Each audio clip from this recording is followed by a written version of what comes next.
Hi guys, welcome back once again to my channel. मैं हूँ शुचि और आज मन किया कि इधर बैठ के छोटा सा वीडियो बनाऊं, लेकिन फिर लगा कारपेट थोड़ा सा गंदा है, पहले हूवर कर लेती हूँ। बाय द वे ये हूवर बहुत पावरफुल है, ये कारपेट भी साफ हो जाएगा और साथ ही में आप लोगों को हूवरिंग का मतलब ऐसे पता चलेगा कि फिर कभी भूलेगा ही नहीं। तो मुझे लगता है मेरी कारपेट की हूवरिंग तो हो गई है, लेकिन अब बढ़ते हैं उस हूवरिंग की तरफ जिसके बारे में जानने में शायद आप लोगों में से बहुतों को इंटरेस्ट होगा। क्या आप में से किसी ने भी कभी ऐसे टॉक्सिक या नार्सिसिस्टिक रिलेशनशिप को एक्सपीरियंस किया है या करते हैं, जहाँ पे आप जब भी दूर होने की कोशिश करते हैं, बाउंड्री लगाने की कोशिश करते हैं या कट ऑफ दी एंड करने की कोशिश करते हैं, तभी आपको बहुत तरीकों से वापस खींचने की कोशिशें शुरू हो जाती और आप पलक झपकते ही पाते हैं कि आप वापस उसी रिलेशनशिप में फंसे हैं, वही लूप्स में फंसे हैं, वही पैटर्न्स में फिर से फंसे हैं, जहाँ से निकलना चाहते थे वापस अपने आप को उसी जगह में बैठा पा रहे हैं। अगर ऐसा है तो you have been a victim of narcissistic hoovering. जी हाँ, अगर आपके साथ ऐसा होता है तो आप शिकार हैं उस मैनिपुलेशन टैक्टिक का जिसे बोला जाता है हूवरिंग। बहुत साल पहले मैं 1 साल के लिए स्कॉटलैंड में रही थी और वहाँ पर जब हम होटल में थे, इससे पहले कि घर मिले, तो जो स्टाफ होता है वो कमरे में वैक्यूमिंग करने आता था तो वो उसको हूवरिंग बोलते थे। तो वहाँ से मुझे पता चला कि उस एरिया में ये वैक्यूमिंग करने को हूवरिंग बोला जाता है और वैक्यूम क्लीनर को हूवर बोला जाता है। तो आई थिंक वहीं कहीं से ये टर्म शुरू हुआ होगा, मुझे एग्जैक्टली नहीं पता कहाँ से, लेकिन हूवरिंग यानी कि पावरफुली किसी चीज़ को सक इन कर लेना। अगर आप बहुत समय किसी नार्सिसिस्ट के साथ या किसी हाईली टॉक्सिक पर्सन के साथ बिता चुके हैं या अब भी बिता रहे हैं, और अगर आप मेरे बहुत सारे नार्सिसिज्म पे वीडियोस अब तक देख चुके हैं, तो आप एक बात तो बहुत क्लियरली समझ चुके होंगे कि अगर आप किसी नार्सिसिस्ट की नार्सिसिस्टिक सप्लाई हैं तो वो आपको इतनी आसानी से जाने नहीं देना चाहेंगे, बिल्कुल भी नहीं। उनका बहुत कुछ आप ही के ऊपर निर्भर है। उनकी सारी फीड, उनकी लाइफ में सारे ड्रामे की जो कमी है, उनका पूरा अस्तित्व की जो भी डिमांड्स हैं, वो बहुत सारी आपसे ही पूरी होती हैं। और इसीलिए out of the many fears of a narcissist एक बहुत बड़ा फियर ये भी होता है कि जो उनकी मेन सप्लाई है, डोमिनेंट सप्लाई है, वो कहीं उन्हें छोड़ ना दे, वो कहीं दूर ना हो जाए, वो कहीं उनकी असलियत इतनी ना देख ले कि फिर उनकी सप्लाई होना ही बंद कर दे। So, इसलिए बहुत हिस्सा उनकी एनर्जी का, out of the many manipulation things they do, वो उसमें भी जाता है कि जैसे ही उनकी किसी ऐसी बड़ी सी सप्लाई कट ऑफ होने लगे या ब्रेक ऑफ कर दे, ऐसे पॉइंट पे पहुंच जाए कि वो रिलेशनशिप ख़त्म हो चुकी है फॉर्मली, तो वो नार्सिसिस्ट उस रिलेशनशिप को वापस लाना चाहेगा, वापस खींचना चाहेगा अपनी सप्लाई को, और इसी को बोलते हैं हूवरिंग। जो चीज़ छूट गई है या छूटने की कगार पे है, उसको वापस सक इन करना, कैसे भी, बाय हुक और बाय क्रूक। ये सक इन करने के लिए एक नार्सिसिस्ट बहुत सारे तरीके अपनाता है, स्वीट भी, सावर भी, बिटर भी। क्या क्या टैक्टिक्स होते हैं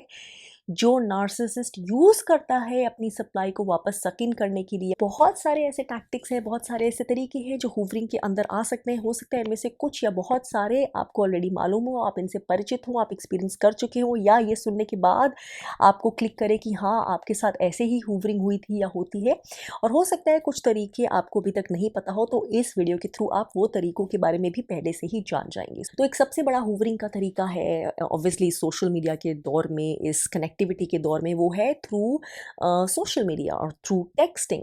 तो हो सकता है आपको सडनली, जब आप ब्रेक ऑफ कर चुके हो, बिल्कुल नो कॉन्टैक्ट हो चुके हो, आपको सडनली रात में बैठे बैठे या सडनली दिन में काम करते करते आपको सडनली उनका टेक्स्ट आ जाए। किसी भी तरीके का टेक्स्ट हो सकता है ये टेक्स्ट बहुत नॉस्टैल्जिया का हो कि आई एम मिसिंग यू, तो इस तरह का टेक्स्ट आ जाए, या कुछ ऐसा क्वेश्चन आ जाए जबकि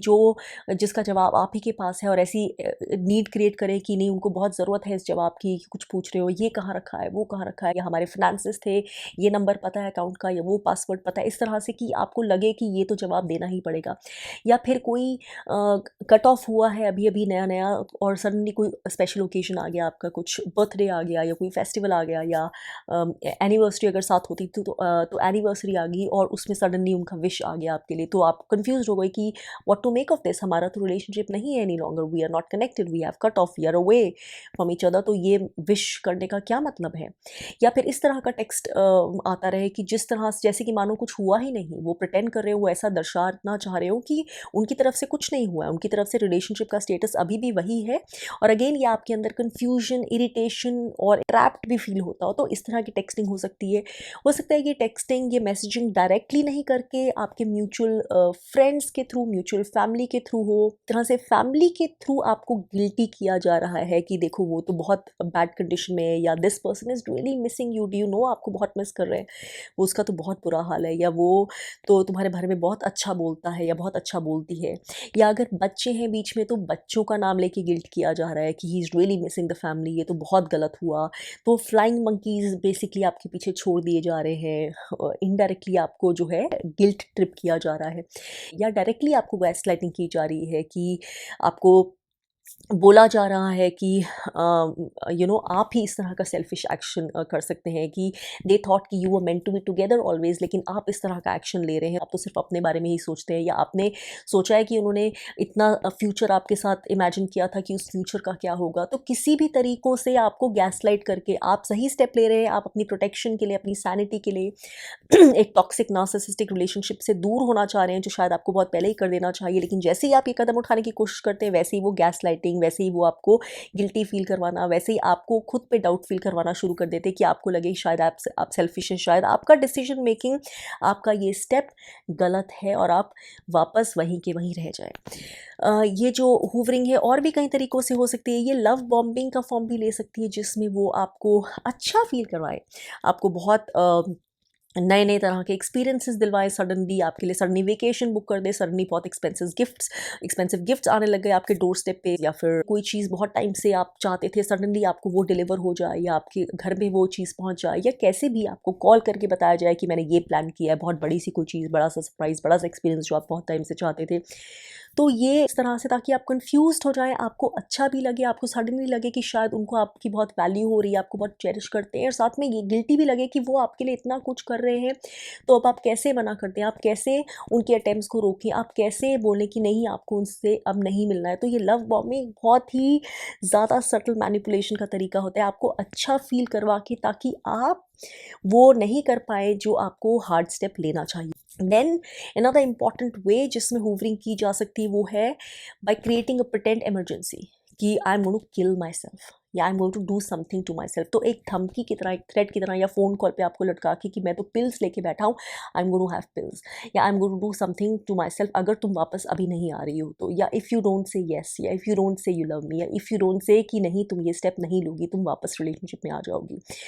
या फिर कुछ और तरह की धमकी देना, कुछ और तरह की बेसिकली ब्लैकमेल करना कि अगर तुमने ऐसा नहीं किया तो मैं ये वाली चीज़ें सबसे शेयर कर दूंगा, या तुम्हारे बारे में ये चीज़ें दिखा दूंगा, या ये पिक्चर शेयर कर दूंगा, या ये जो तुमने बातें बोली थी अपने वीक वो मोमेंट्स में वो मैं शेयर कर दूंगा, which is very unjust, very unfair, सच झूठ मिला के इस तरह से तुम्हारी इमेज शेयर कर दूंगा। तो ये भी हूवरिंग में आती है। अगेन स्मीयर कैंपेन करना, जब आप कट ऑफ कर चुके हैं, when you walked away, when you have separated and when you started living creating your own life, तो आपको सडनली पता चले कि इतने सारे लोगों को आपके बारे में सडनली इतनी उल्टी सीधी, इतनी नेगेटिव बातें बता दी गई, इतनी नेगेटिव पिक्चर पेंट कर दी गई है, बहुत ज़्यादा स्लैंडर वाली बातें, मिसलीडिंग बातें, बहुत सारे फॉल्स एक्यूजेशंस रैंडमली आपके बारे में लोगों को सडनली जान पहचान के लोगों को सर्कुलेट हो रहे हैं। तो this is again part of hoovering, की शायद इस चीज़ से डर के, इन धमकियों से डर के, इंटिमिडेट होकर, घबरा कर आप वापस आ जाएंगे, आप उन्हें कॉल करेंगे, किसी तरह से भी रिएक्ट करेंगे, आप किसी भी तरह से उनसे कांटेक्ट करने की कोशिश करेंगे, पूछने के लिए कि ये क्या हो रहा है, या टू से, या टू प्लीड कि प्लीज़ डोंट डू दैट, क्योंकि उनका मतलब ये है कि आप किसी भी तरह से उनसे वापस कांटेक्ट करने पे मजबूर हो जाए, वापस उनके कंट्रोल में आ जाए, वापस उनकी डोमिनेंस है आपके ऊपर बनी रहे, चाहे वो अच्छे तरीके से हो, गिफ्ट्स दे के, या प्लीजिंग बिहेवियर करके, या अच्छे स्वीट टेक्स्ट मैसेजेस देकर, बोल कर कि नहीं हम तो आपको दोबारा मिस कर रहे हैं, I am missing you, I can not stay without you. या फिर ऐसे नेगेटिव थ्रेटनिंग इंटिमिडेटिंग तरीक़ों से। उनका मतलब यही है कि आपको मजबूर कर दे कि आप वापस आ जाएँ। फिर एक और हूवरिंग का तरीका जो होता है वो होता है कि आपको रीअश्योरेंस देके कि नहीं अब तो वो चेंज हो ही जाएँगे, जो उन्होंने पिछली बार किया था आपके साथ अब नहीं करेंगे। आपको रीअश्योरेंस देना बहुत बड़े-बड़े बोल्डली कॉन्फिडेंस के साथ कि नहीं I have changed, I am no longer going to be the same person, ये अब मैं पूरा ट्राई करूँगा। और अगर आप इस टैक्टिक से ऑलरेडी गुज़र चुके हैं, एक्सपीरियंस कर चुके हैं, तो आपको मालूम होगा कि चाहे पहली बार या दूसरी बार या 10वीं बार, ये कभी एक्चुअली नहीं होने वाला है। वो वापस फिर वही के वही रहते हैं क्योंकि उनकी इंटेंशन होती ही नहीं है कुछ भी बदलने की। This is just a tactic to get you back. Extreme forms of hoovering can be कि सडनली आप जहाँ रहते हैं आपके घर पे, या जहाँ अगर आप कहीं काम करते हैं तो सडनली आपके वर्क प्लेस पे पहुँच जाना अनअनाउंस्ड बिना बताए, ताकि आप कुछ ना कर पाएँ लोगों के सामने, या आप एम्बैरेस्ड हों। सडनली आप ऑफिस में बाहर आ रहे हैं तो आप देख रहे हैं वो आपके कोलीग से ऑलरेडी चैट कर रहे हैं जैसे कि कुछ हुआ ही नहीं है, या आपको फ़ोन कॉल पे फ़ोन कॉल देना आपके मना करने के बाद भी, मिस्ड कॉल्स देना बार-बार, आपको ईमेल्स भेजते रहना, आपको बिना नाम के टेक्स्ट भेजते रहना जो आपको पता है कि उन्हीं से आ रहे हैं। तो इस तरह के टैक्टिक्स यूज़ करना, या आप कहीं जाते हैं, आपका फ़ेमिलियर रूट है तो आपको एक पर्टिकुलर जगह पे बार-बार उनको देखना कि वो खड़े हैं, बार-बार एक तरह से स्टॉकिंग करना, फ़िज़िकल स्टॉकिंग करना, एंड टू मेक श्योर कि आपको दिख रहा है कि वो वहाँ खड़े हैं। तो इस तरह से आपके ऊपर साइकोलॉजिकली माइंड गेम्स करना, प्रेशर डालना, आपको आपके अंदर फ़ियर क्रिएट करना, थ्रेट क्रिएट करना, आपको लगे कि ये तो ट्रैप है, आप उनसे अलग हो ही नहीं सकते, इट्स पॉइंटलेस, आपको वापस जाना ही पड़ेगा। इतना एफ़र्ट करने के बजाय, इतनी सारी चीज़ों से डील करने के बजाय इट्स बेटर कि आप जिस रिलेशनशिप में थे वहीं वापस चले जाओ। हो सकता है बच्चों को स्कूल से लेते सडनली वो पहुँच जाए जबकि उनको ये नहीं करना चाहिए, ये अंडरस्टूड है, एग्रीड है कि ये अब आप अलग हो गए और ये आपकी रिस्पॉन्सिबिलिटी। सडनली ही is at a parent teacher meet. इस तरह की और भी बहुत सारी चीज़ें जो बिल्कुल ही इनअप्रोप्रिएट हैं, जो सही नहीं है, जो नहीं करनी चाहिए। तो वेल ये भी और भी कई और सारे हूवरिंग के तरीके हो सकते हैं। ये तो दिमाग के इमेजिनेशन की बात है। Narcissist can get endlessly creative और बहुत सारे तरीक़ों से हूवर कर सकते हैं, लेकिन जो समझने की बात ये है कि आपको पता चल जाए कि ये हूवरिंग है, आप पहले से ही फोरवॉर्न्ड रहें, बिकॉज़ फोरवॉर्न्ड इज़ फोर आर्म्ड। क्योंकि अगर आप समझ चुके हैं कि हूवरिंग क्या होती है और वो सिर्फ एक मैनिपुलेशन टैक्टिक होती है, उसका मतलब ये नहीं होता कि वो सुधरने वाले हैं, उसका मतलब ये नहीं होता कि उनकी इंटेंशन है सुधरने की, उसका मतलब ये नहीं होता कि उन्हें सचमुच आपकी वैल्यू हो गई, अपनी गलती का सचमुच एहसास हो गया, या सचमुच वो आपसे बहुत ज़्यादा प्यार करते हैं, सचमुच आपको वापस इसीलिए चाहते हैं अपनी लाइफ में क्योंकि आपकी स्पेशल जगह है उनकी लाइफ में। तो आपको पता चल गया है कि इस हूवरिंग का इन सभी से कोई कनेक्शन नहीं होता, उसका सिर्फ़ और सिर्फ मतलब यही होता है कि उनकी सप्लाई, उनकी डोमिनेंस, उनका कंट्रोल बना रहे अपनी प्रे के ऊपर, अपने शिकार के ऊपर जो कि है आप। आप ये सब जानने के बाद हूवरिंग में गिव इन नहीं करें। हूवरिंग से जो वो करना चाहते हैं उसमें उन्हें सक्सीड नहीं होने दें। और उसके लिए आपको क्या करना है, तो उसके लिए आपको सिर्फ यही करना है कि डटे रहिए, बने रहिए, अड़े रहिए अपने स्टैंड पे। बहुत ज़्यादा अगर वो तंग कर रहे हैं, नहीं समझ आ रहे, तो स्ट्रांगली सामने से क्लियरली से no, please do not call, please do not, because this is not going to work. अगर आपके फ्रेंड्स या फैमिली मेम्बर्स को यूज़ कर रहे हैं इनडायरेक्टली मैसेजेस देने के लिए, तो मेक इट क्लियर अपनी फैमिली मेम्बर्स को, अपने फ्रेंड्स को कि नहीं, आप ये नहीं करना चाहते और आपको बार बार इसके बाद उनके तरफ से कोई मैसेजेस शेयर नहीं किए जाए, उनके बारे में कोई न्यूज़ आपको नहीं जाननी, आपको कोई न्यूज़ अपनी नहीं देनी, and that is the end of it. बहुत ज़्यादा अगर वो एक्सट्रीम चीज़ें कर रहे हैं, स्टॉकिंग कर रहे हैं, या थ्रेट्स कर रहे हैं, फ़ोन पे इंटिमिडेशन कर रहे हैं, या अपने आप को कुछ करने की धमकियाँ दे रहे हैं,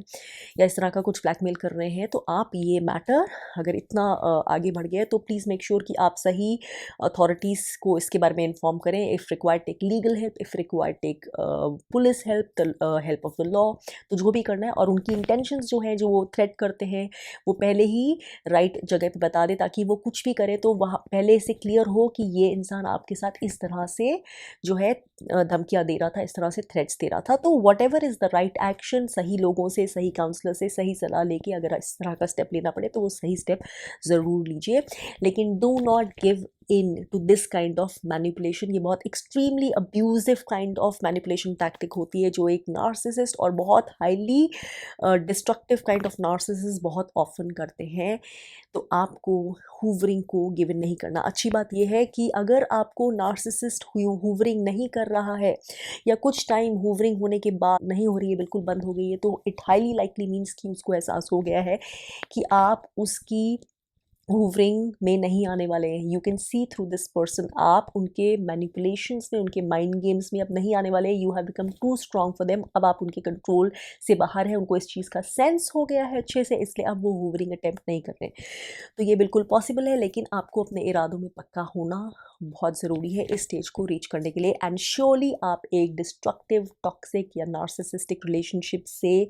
दूर भी हो सकते हैं और एक बहुत ही बेहतरीन फ्रीडम वाली ज़िंदगी की शुरुआत भी कर सकते हैं।